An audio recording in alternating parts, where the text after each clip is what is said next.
Bienvenue sur Azimut. Ici, nous parlons orientation. Retrouvez tous nos contenus et nos outils pour les parents sur azimut-orientation.com. Bonne écoute.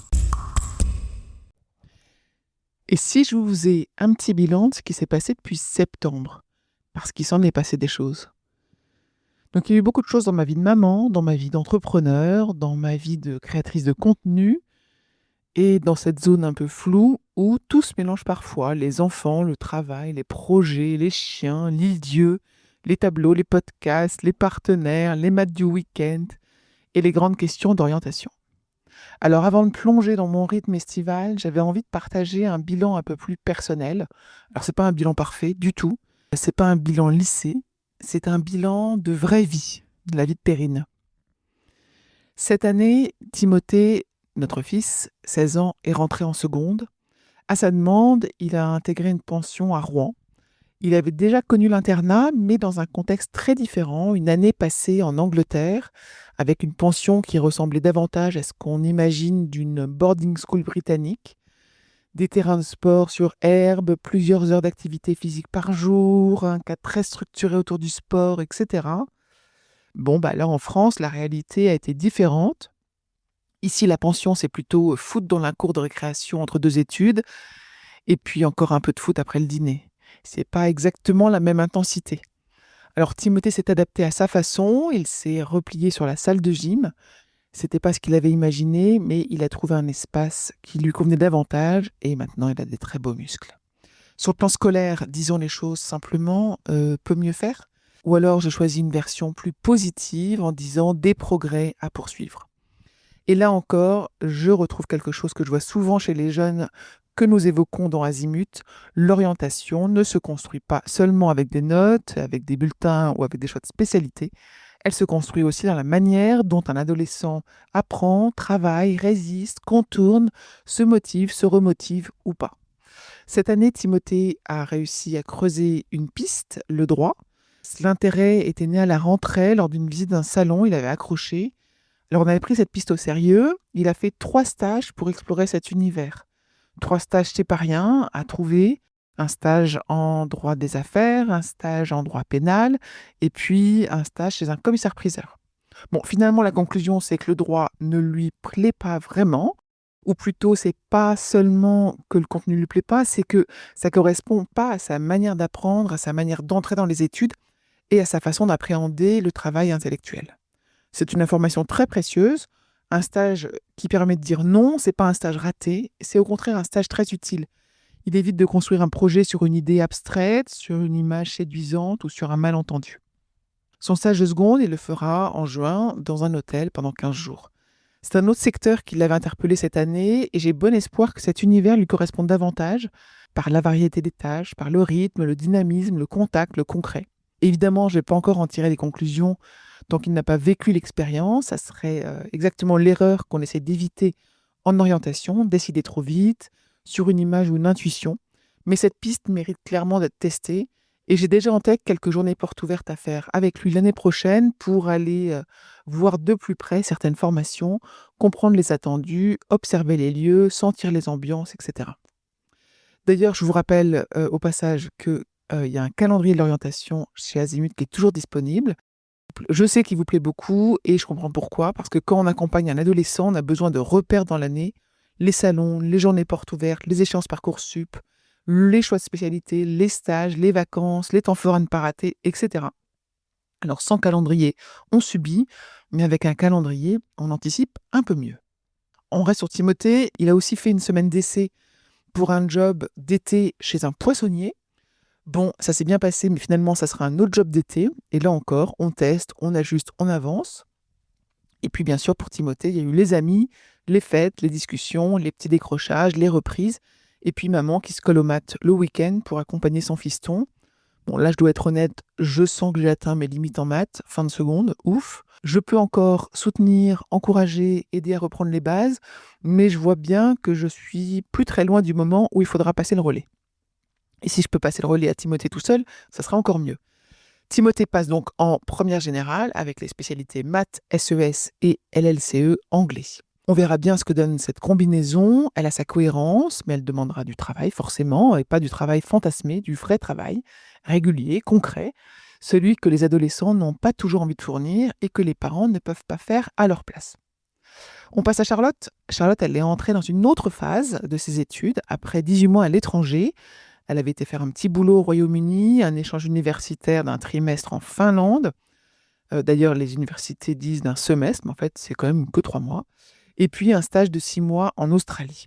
Bon, je suis très contente de l'avoir récupérée à la maison. Elle est maintenant en apprentissage, avec un rythme de 3 semaines en entreprise et 1 semaine en cours. Et clairement, c'est un format qui lui convient très bien. Charlotte, c'est une petite working girl. Elle aime être dans l'action, dans le concret, dans les projets. Elle s'épanouit dans la communication et l'événementiel. L'alternance lui permet de relier les études au terrain, de progresser dans un environnement professionnel, de prendre sa place. Là encore, je vois quelque chose qui me semble essentiel en orientation. Il n'y a pas seulement la question de la filière, il y a la question du format des études.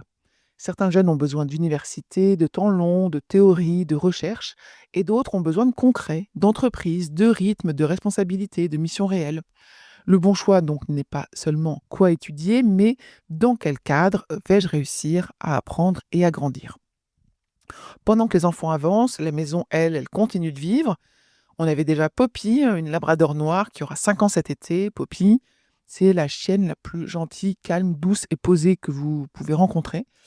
Et on a accueilli en cours d'année, en novembre, Onyx, une femelle cocker, qui est tout sauf calme. Pourquoi est-ce qu'on a fait ça? Je sais pas très bien. Est-ce que je le regrette? Non. Enfin, peut-être parfois, mais non. Disons en tous les cas que c'est très vivant, très, très, très, très vivant. De mon côté, je poursuis aussi mon rythme d'1 semaine par mois passé à l'île-dieu avec les chiens. C'est mon sas, j'y vais pour décompresser, pour travailler à distance, pour retrouver un autre rythme et pour créer mes tableaux. Parce que oui, je suis aussi artiste.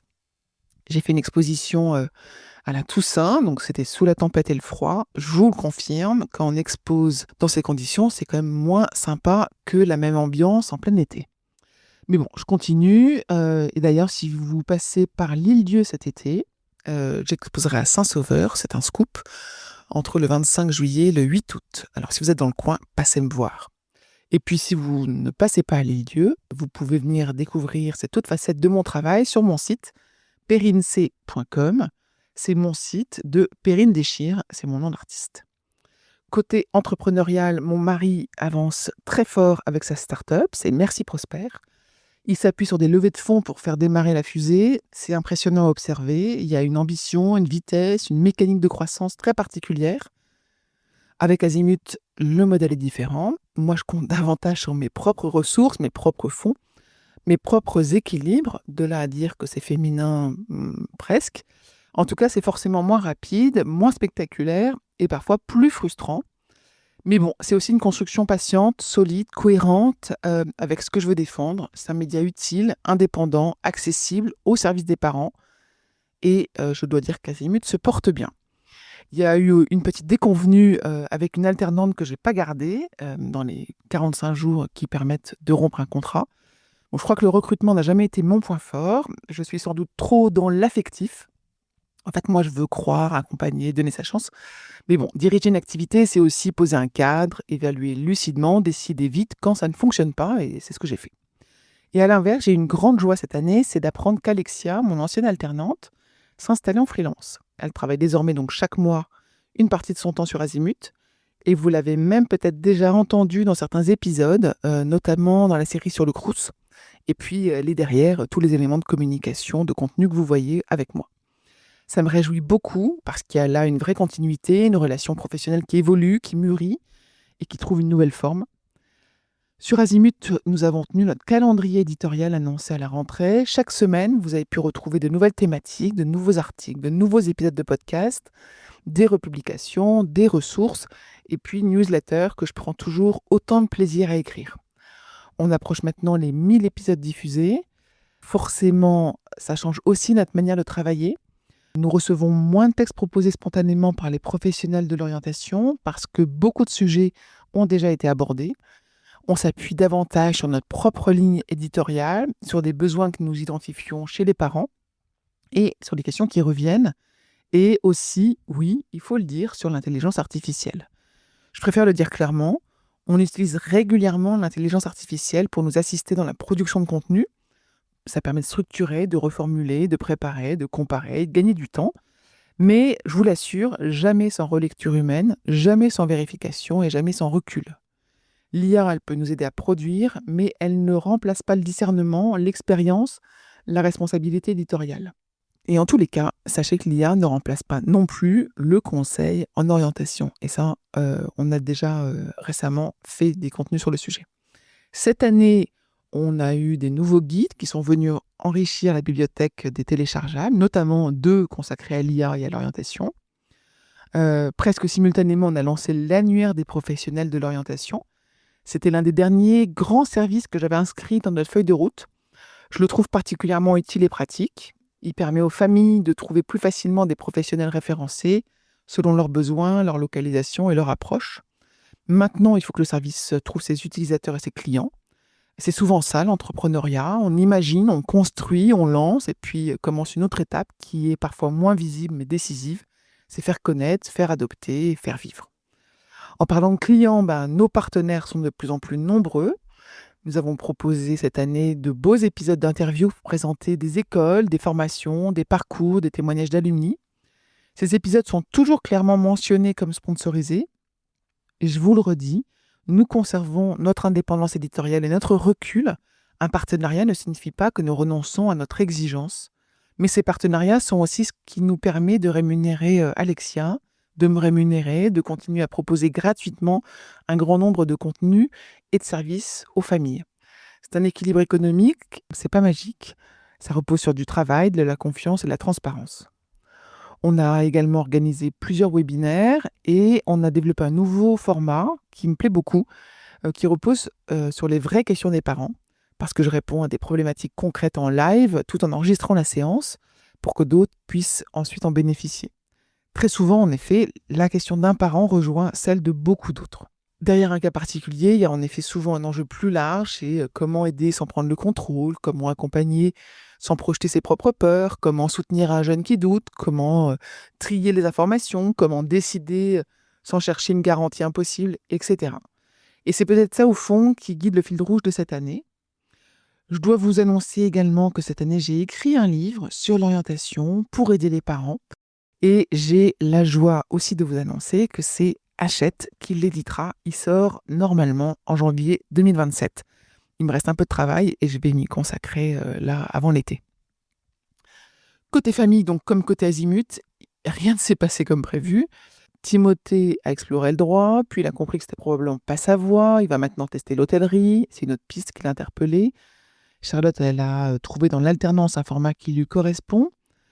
Moi, j'ai encore mes limites en maths, en recrutement, en patience parfois. Mais Azimut avance, pas à la vitesse d'une start-up financée par des levées de fonds. Les chiens sont pas toujours calmes, même jamais calmes. Les expositions à lieu ne se font pas toujours sous le soleil. Et pourtant, tout ça, ça avance. Pas de façon parfaitement linéaire, pas de façon parfaitement maîtrisée, mais avec du mouvement, des apprentissages, des ajustements, des décisions, des essais. Si je devais relier tout ça à l'orientation, je dirais on surestime souvent les grands choix et on sous-estime les petites expériences. Un stage, une semaine d'essai, une journée porte ouverte, une spécialité qui résiste, un format d'études qui convient mieux qu'un autre, une discussion du dimanche soir, une difficulté en maths, une envie qui tombe, une autre qui apparaît. C'est souvent là que les choses se jouent. Pas dans la grande révélation, pas dans le projet parfait, mais dans la capacité à observer ce qui fonctionne, ce qui ne fonctionne pas, ce qui donne de l'énergie, ce qu'on en retire, ce qui réalise, ce qui ne l'est pas. Donc c'est bientôt le moment pour moi de faire une pause estivale. Je vais ralentir un peu, retrouver les lieux, mes tableaux, ma famille, et puis préparer la suite. Je vous souhaite à tous et à toutes un très bel été. Et je vous félicite pour votre présence auprès des jeunes, que ce soit vos enfants, vos élèves, vos étudiants, les adolescents que vous accompagnez. Je sais que c'est pas toujours simple, c'est pas toujours gratifiant immédiatement, c'est pas toujours fluide, mais cette présence, elle compte vraiment.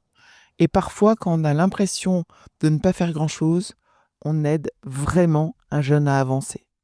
Allez, bon été. Pour aller plus loin dans l'accompagnement de votre enfant, rendez-vous sur azimut-orientation.com. Tous nos contenus y sont classés par thématique et vous pourrez consulter notre calendrier, notre annuaire d'experts et vous inscrire à la newsletter pour ne rien louper. Merci pour votre fidélité. À bientôt.